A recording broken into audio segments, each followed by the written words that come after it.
Some lives aren't lived. They're performed. Orchestrated from birth, every advantage a hidden burden, every strength a refined form of confinement. What this is really about isn't their myth, but the architecture of their undoing. The cost isn't just theirs, it's the distortion of every narrative they touch. You think this is about innate talent. It isn't. You are not watching this by accident. This is about the subtle violence of being indispensable. But what happens when the one designed to break all chains is merely the most elaborate link in the system? Consider Gojo Satoru. The strongest. A name synonymous with freedom, with a playful defiance of rules, a casual contempt for authority. His appearance alone signals an unrestrained power, blindfold removed, a boundless technique, a smile that hints at both mischief and absolute control. The common perception is simple, a genius, born with insurmountable gifts, who chooses to wield them with a certain unburdened grace. He is seen as the ultimate agent of change, the one who can rewrite the rules of Jujutsu society simply because he exists. He is the apex predator who walks among lesser beings, entirely on his own terms. This, however, is the illusion. It's what you're meant to see. But the surface, by design, rarely tells the whole story. What appears as absolute freedom, as an unearned ease, often masks a deeper, more intricate reality. His power isn't just a gift, it's a genetic imperative. He wasn't just born strong, he was born a specific kind of strong, a specific tool. You call it freedom, but have you ever considered if he truly had a choice in becoming this figure? What if the path was always narrower than it seemed?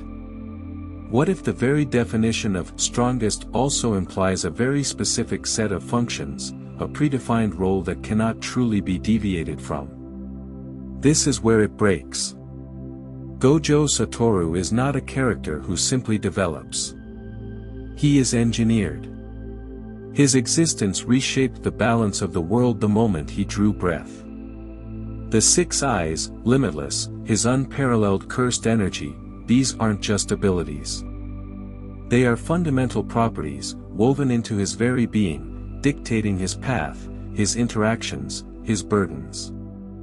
He didn't choose his power, he is his power. His role was not self-selected, it was inherited, unavoidable. The narrative positions him as a force of liberation, but look closer at his individual agency within that design. Consider the framing. Gojo is often alone at the top. This isn't just a consequence of his strength, it's an inherent part of his design. Who can truly understand him? Who can truly challenge him? The answer is almost always, no one. This isolation, often portrayed as cool detachment, is in fact a severe limitation. It dictates his entire emotional landscape.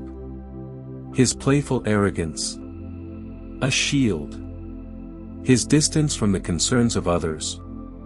A side effect of his unique perception. You see charisma, but it's a barrier. He exists in a separate dimension, literally and metaphorically. A cage built of insurmountable ability. But here's the contradiction, his boundless strength creates profound limitations. He cannot fail. Not truly. He is the safety net, the ultimate solution. This removes a fundamental aspect of growth, of human experience. When you are designed to be the immovable object, the concept of overcoming a personal struggle becomes a narrative impossibility for you alone. His strengths are so overwhelming that they prevent him from having meaningful equals, meaningful rivals, or even meaningful confidants on his own level. You might think this sounds enviable, but what is the cost of never truly struggling, of never truly being vulnerable? His unparalleled existence didn't make him wiser. It made him incomplete. This wasn't growth. It was containment. His powers, meant to elevate him, simultaneously bound him to a singular, predefined purpose.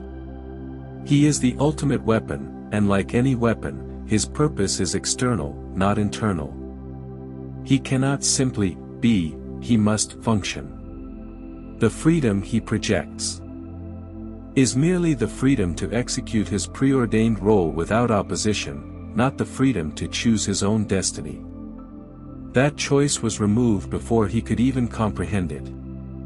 That choice was never his to make. This pattern connects to a deeply uncomfortable truth within human psychology. We often project our own desires for unburdened power onto figures like Gojo. We crave a savior, an ultimate authority who can effortlessly solve what we cannot. We want someone strong enough to handle all the mess, all the complexity, all the uncomfortable moral ambiguities. You want a Gojo in your own life, someone to take the weight, to guarantee an outcome, to make the hard choices for you. This projection allows us to avoid the burden of our own agency, our own responsibility in a chaotic world. This yearning for an ultimate solution, embodied by Gojo, reveals our own fear of true freedom, the kind that comes with profound responsibility and the certainty of failure. Gojo doesn't just represent strength, he represents the fantasy of consequence-free power. He is designed to be the ultimate wish fulfillment, a break from the harsh realities of a world governed by limits. But this fantasy comes at a hidden cost. It reinforces the idea that some problems are too big for us, requiring an external, almost divine intervention. It seduces us into intellectual laziness, into waiting for a miraculous fix. So what happens when the pillar gives way? When the ultimate solution is removed from the equation? The Shibuya incident was not just a plot point, it was a psychological experiment. When Gojo Satoru was sealed, the world didn't just lose its strongest sorcerer, it lost its crutch. It was forced to confront the harsh reality he had largely insulated them from. His very presence had prevented others from truly developing, truly taking responsibility. His design, while protecting, also fostered stagnation. His freedom imposed a collective limitation. And this is the mistake everyone misses. His power wasn't just a force, it was a systemic constraint. Even his celebrated personality, his irreverent attitude, serves the design. It makes his overwhelming power palatable. If Gojo were grim, humorless, and tyrannical, his strength would be terrifying, not aspirational. His casualness softens the edges of his absolute dominance, making him less a dictator and more a charming, powerful enigma. But this persona is also a psychological defense mechanism. It allows him to distance himself from the gravitas of his role, to pretend he isn't weighed down by the fate of an entire world. It's a performance designed to manage the impossible burden placed upon him. The cost of this design is profound internal conflict. Gojo Satoru is perpetually trying to reconcile the boundless entity he is with the limited human he tries to be. His arrogance, often dismissed as a character quirk, can be seen as a desperate attempt to assert control in a life where ultimate control was given, not earned. It is the ego inflating to match the impossible expectations, rather than a genuine expression of self-assuredness. He carries the weight of an entire system, and his carefree attitude is merely the strain showing in a different form. You seek out characters who embody effortless power, but effortless often means engineered. So, his freedom is merely the freedom to execute his preordained role flawlessly. It is not the freedom to choose a different path, to relinquish his power, or to genuinely fail and learn from it in a way that truly matters for his own personal growth. His greatest battle isn't against curses, but against the predetermined narrative of his own existence.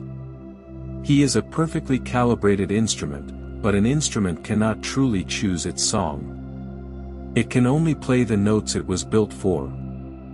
His immense abilities didn't grant him liberation, they locked him into an inescapable purpose. This concept isn't limited to fiction. How many of us build our lives around a perceived strength or talent that was pushed upon us, rather than chosen? How often do we become so defined by what we can do, that we lose sight of what we want to do? You think Gojo Satoru enjoys every moment of his solitary reign. But what if the laughter is a coping mechanism, the strength a heavy cloak? What if the greatest prison is one you were born into, incapable of being broken by your own hands?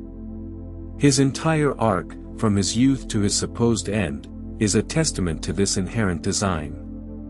He was given immense power to counter specific threats, to prevent societal collapse. His role was less about self-actualization and more about functional necessity. His fate was sealed before he was born, an almost heavenly restriction of destiny, disguised as absolute freedom. The world needed a Gojo Satoru, and so he was created, fully formed, lacking only genuine choice. He is the ultimate solution, but at what internal cost? His final confrontation, regardless of its outcome, highlights this. He battles an adversary who fundamentally understands his isolation, his unique burden, and exploits it. He is forced to confront the limits of his freedom, not through a lack of power, but through the existential weight of his designed purpose. His journey is a cycle, not an ascent. It circles back to the core truth of his existence, a magnificent, almost divine entity, forever bound by the very nature of his creation. It forces you to question your own definitions of power and liberty. The strength of Gojo Satoru is undeniable. The impact he has on his world, absolute. But the narrative of his absolute freedom is, perhaps, the grandest illusion of all. He remains a monument to a necessary force, a brilliant, smiling titan. Yet, beneath the limitless power and the casual confidence, lies the chilling implication of a being perfectly calibrated for a role, but denied the messy, beautiful reality of simply existing. His tale isn't about breaking chains.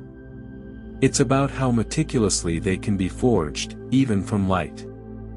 He was the strongest, born into a destiny that defined him. A fate he could never truly escape. The question isn't whether he was free. The question is, are you?